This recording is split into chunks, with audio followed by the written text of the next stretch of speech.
Okay, now I've dropped a charge in all 50 of these casings here.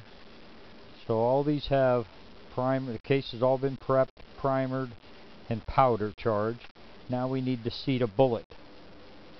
And I have my seater installed, my spacer here, and this particular die is great. It's called a competition die, and you can there's a lot of adjustments to it, but in the end it makes it real easy to drop a bullet in it. I have it preset for depth, and that's it. I double check to make sure I haven't split the neck, and in addition I'm going to check the overall length, expressed as COL, cartridge overall length, and I know I want them in about the 2.25, yep, 2.60 is max for 223. I keep it at 2.25 for this particular bullet size, 55 grain. It just is perfect seating. So once we get that set, it's pretty much repetitive from there. Inspection is crucial between every step, after every step. Once we seat the bullet and we're happy with that, then that round is done, ready to fire. My objective over the next few weeks is to get 1,000 of them loaded, or basically fill another ammo can.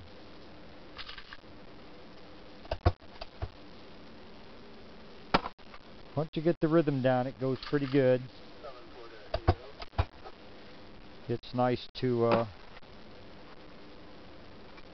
have a helper to be doing some of the in-between. Sorry about the background noise, that's a two-way radio going off. So there you have it, and like I said, from here it's just repetitive and lots of inspection. The last thing you want to have is a misfire or no fire or worse. With this particular cartridge, a 223 or 5.56, it's pretty next to impossible to double charge it because there's just not enough room in the shell casing to hold that much powder.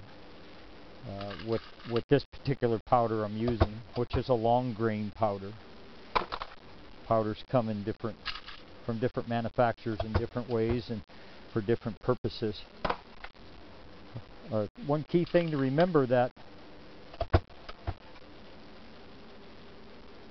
what pushes that bullet out of that casing is not an explosion, it's pressure.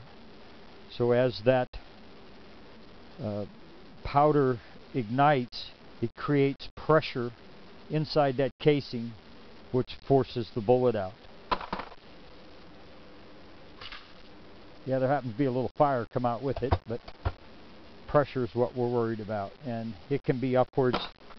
The max standard, industry standard, is 50,000 pounds per square inch for about any round, and some particular firearms aren't that much, but that's a industry standard to mark to stay away from.